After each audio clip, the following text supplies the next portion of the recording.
Hello നമസ്കാരം. ഏറ്റവും പുതിയ സിനിമാ വിശേഷങ്ങളുമായി പുതിയൊരു വീഡിയോയിലേക്ക് എല്ലാവർക്കും സ്വാഗതം.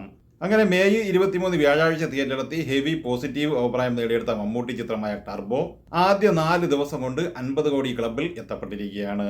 ഇത് സംബന്ധമായ ഔദ്യോഗിക പോസ്റ്റർ ഇന്നലെ പ്രസിദ്ധീകരിക്കുകയുണ്ടായി. ഇന്നലെ നമ്മൾ ചെയ്ത വീഡിയോയിൽ തന്നെ 52-53 കോടി റേഞ്ചിൽ ഈ ചിത്രം 4 ദിവസം കൊണ്ട് കളക്ഷൻ നേടിയെടുത്തിട്ടുണ്ട് എന്ന് സൂചിപ്പിച്ചിരുന്നു. അത് അനുസരിച്ചുള്ള ഒരു കളക്ഷൻ പോസ്റ്ററാണ് ഇന്നലെ പ്രസിദ്ധീകരിച്ചിട്ടുള്ളത്.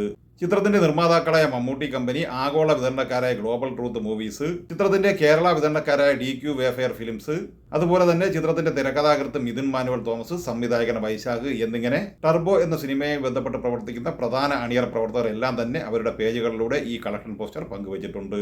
ഇപ്പോൾ ഈ വീഡിയോയിൽ കാണിച്ചിരിക്കുന്ന കളക്ഷൻ പോസ്റ്ററാണ് ഔദ്യോഗികമായി മമ്മൂട്ടി കമ്പനി പ്രസിദ്ധീകരിച്ചിട്ടുള്ളത്.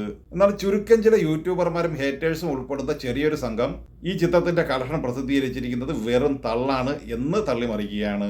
മമ്മൂട്ടി കമ്പനി നിർമ്മിച്ച 5ാമത്തെ സിനിമയാണ് ടർബോ. ഈ എല്ലാ സിനിമകളും ബോക്സ് ഓഫീസിൽ വൻ വിജയമാണ് നേടിയെടുത്തിട്ടുള്ളത്. മമ്മൂട്ടി കമ്പനി നിർമ്മിക്കപ്പെടുന്ന സിനിമകളുടെ കളക്ഷൻ സംബന്ധമായി തള്ളു പോസ്റ്റുകൾ ഇതുവരെയും പുറത്തിറങ്ങിയിട്ടുമില്ല. അപ്പോൾ ടർബോ എന്ന ഇപ്പോൾ പുറത്തിറങ്ങിയ ഈ സിനിമ മാത്രം തള്ളു എന്ന് അവകാശവാദവുമായി ചിലർ വന്നിട്ടുള്ളത് അവരിലെ നിരാശയാണ് എന്ന് വ്യക്തമായി പറയുവാൻ ഞാൻ ആഗ്രഹിക്കുന്നു. പ്രധാനമായും ചിത്രത്തിന്റെ കളക്ഷൻ സംബന്ധമായി ആധികാരികമായും ഔദ്യോഗികമായും പറയാൻ കഴിയുന്നത് മമ്മൂട്ടി കമ്പനിക്കും ട്രൂത്ത് ഗ്ലോബൽ മൂവീസിനുമാണ്. അവരാണ് ഈ ചിത്രത്തിന്റെ നിർമ്മാണവും വിതരണവും. ട്രാക്കേഴ്സ് കണക്ക് കൂട്ടുന്ന രേഖപ്പെടുത്തുന്ന മിക്കവാറും എല്ലാ കണക്കുകളും യഥാർത്ഥ കണക്കുകളിൽ നിന്നും വ്യത്യസ്തമായി കുറച്ചൊക്കെ വ്യത്യാസമുണ്ടായിരിക്കും. എന്നാൽ ടർബോ എന്ന സിനിമയുമായി ബന്ധപ്പെട്ട് ട്രാക്കർമാർ ഇതുവരെ കളക്ഷൻ സംബന്ധമായ ഒരു വിവരങ്ങളും പുറത്തുവിട്ടിട്ടുമില്ല. വസ്തുത ഇതായിരിക്കെ ചിത്രത്തിന്റെ വീക്കെൻഡ് ബോക്സ് ഓഫീസ് കളക്ഷനായി 52 കോടി 11 ലക്ഷം എന്ന പോസ്റ്റർ പ്രസിദ്ധീകരിച്ചത് കൃത്യമായും അവരുടെ ഔദ്യോഗിക വിവരങ്ങൾക്കനുസരിച്ച് തന്നെയാണ്.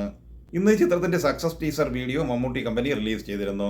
ഇതിനു മുമ്പ് ചിത്രത്തിന്റെ സ്നീക് പീക്ക് വീഡിയോയും ചിത്രത്തിലെ വിവിധ ഷൂട്ടിംഗ് രംഗങ്ങൾ ഉൾപ്പെടുത്തിക്കൊണ്ട് മേക്കിംഗ് വീഡിയോയും റിലീസ് ചെയ്തിരുന്നു. അതേസമയം 5ാം ദിവസമായ ഇന്നലെ തിങ്കളാഴ്ചയിലെ ചിത്രത്തിന്റെ കേരള ഗ്രോസ് കളക്ഷനിലേക്ക് വന്നാൽ ഈ ചിത്രം ഇന്നലെയും 2 കോടിക്ക് മുകളിൽ കളക്ഷൻ കേരളത്തിൽ നിന്ന് നേടിയെടുത്തിട്ടുണ്ട്. 5ാം ദിവസമായ തിങ്കളാഴ്ചയിലെ world wide box office collection പ്രതീക്ഷിക്കുന്നത് 5 കോടിക്ക് മുകളിലുമാണ്. അപ്പോൾ ആദ്യ 5 ദിവസം പിന്നിടുമ്പോൾ ഈ ചിത്രം വേൾഡ് വൈഡ് ബോക്സ് ഓഫീസ് കളക്ഷനായി നേടിയെടുത്തിരിക്കുന്നത് ഏകദേശം 57 കോടി മുതൽ 58 കോടി വരെയാണ്. ടർബോ എന്ന മമ്മൂട്ടി ചിത്രത്തിനൊപ്പം കേരളത്തിൽ മികച്ച കളക്ഷനുമായി മുന്നേറുന്ന 2ാമത്തെ സിനിമ ഗുരുവായൂർ അമ്പലനടയിൽ എന്ന പൃഥ്വിരാജ് ചിത്രമാണ്. ഇന്നലെ തിങ്കളാഴ്ചയോടെ 12 ദിവസം പിന്നിട്ട ഈ സിനിമ ഇന്നലെ കേരള കളക്ഷനായി ഏകദേശം 1 കോടി 40 ലക്ഷത്തോളം രൂപ കളക്ട് ചെയ്തിട്ടുണ്ട്. ഇതോടെ ഈ ചിത്രത്തിന്റെ കേരള കളക്ഷൻ ഏകദേശം 36 കോടിയിലാണ് എത്തി നിൽക്കുന്നത്. 12 ദിവസത്തെ ഈ ചിത്രത്തിന്റെ world wide box office collection പ്രതീക്ഷിക്കുന്നത് ഏകദേശം 74 കോടിയോളം രൂപയാണ്.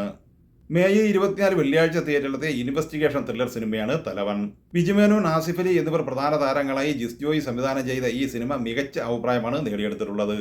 ആദ്യ 3 ദിവസം കൊണ്ട് തന്നെ കേരള കളക്ഷനായി 2.5 കോടിയോളം നേടിയ ഈ സിനിമ 4ാം ദിവസമായ ഇന്നലെ തിങ്കളാഴ്ച 75 ലക്ഷത്തോളം രൂപ കളക്ട് ചെയ്തിട്ടുണ്ട്. അങ്ങനെ ആദ്യ 4 ദിവസം പിന്നിടുമ്പോൾ 3 കോടി 25 ലക്ഷത്തോളം രൂപയാണ് ഈ ചിത്രത്തിന്റെ കേരള ഗ്രോസ് കളക്ഷൻ. ചിത്രം 4 ദിവസം കൊണ്ട് വേൾഡ് വൈഡ് ബോക്സ് ഓഫീസ് കളക്ഷനായി ഏകദേശം 6 കോടിയോളം രൂപയാണ് കളക്ട് ചെയ്തിട്ടുള്ളത്. 6 കോടി രൂപ ബഡ്ജറ്റ് പ്രതീക്ഷിക്കുന്ന ഈ സിനിമ സൂപ്പർ ഹിറ്റ് വിജയത്തിലേക്കാണ് നീങ്ങിക്കൊണ്ടിരിക്കുന്നത്.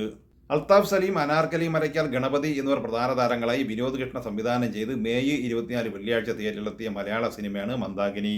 മികച്ച ഫാമിലി കോമഡി എന്റർടൈനർ സിനിമ എന്ന് അഭിപ്രായം നേടിയെടുത്ത ഈ ചിത്രത്തിന് ആദ്യ 3 ദിവസം പിന്നിടുമ്പോൾ 1 കോടിക്ക് മുകളിൽ കളക്ഷൻ നേടിയെടുക്കാനായിട്ടുണ്ട്. അങ്ങനെ ആദ്യ 4 ദിവസം പിന്നിടുമ്പോൾ 1 കോടി 30 ലക്ഷം രൂപയാണ് ഈ ചിത്രത്തിന്റെ കേരള ഗ്രോസ് കളക്ഷൻ. 3 കോടി ബഡ്ജറ്റ് പ്രതീക്ഷിക്കുന്ന ഈ സിനിമയും മികച്ച തുടക്കമാണ് നേടിയെടുത്തിട്ടുള്ളത്. ടർബോ, ഗുരുവായൂർ അമ്പലനടയിൽ, മന്ദാകിനി, തലവൻ എന്നിങ്ങനെ 4 ചിത്രങ്ങളെക്കുറിച്ചുള്ള നിങ്ങളുടെ അഭിപ്രായങ്ങൾ കമന്റായി പറയുക. വീഡിയോ ഇഷ്ടമായ ലൈക്ക് ചെയ്യുക. നമ്മുടെ ചാനൽ സബ്സ്ക്രൈബ് ചെയ്യുന്ന കാര്യം കൂടി പരിഗണിക്കുക. വീഡിയോകളുടെ നോട്ടിഫിക്കേഷൻ ലഭിക്കാൻ ബെല്ലൈക്കൺ കൂടി ഇനേബിൾ ചെയ്യുക. പുതിയ മറ്റൊരു വീഡിയോയുമായി വീണ്ടും കാണാം. എല്ലാവർക്കും ഒരിക്കൽ കൂടി നന്ദി, നമസ്കാരം.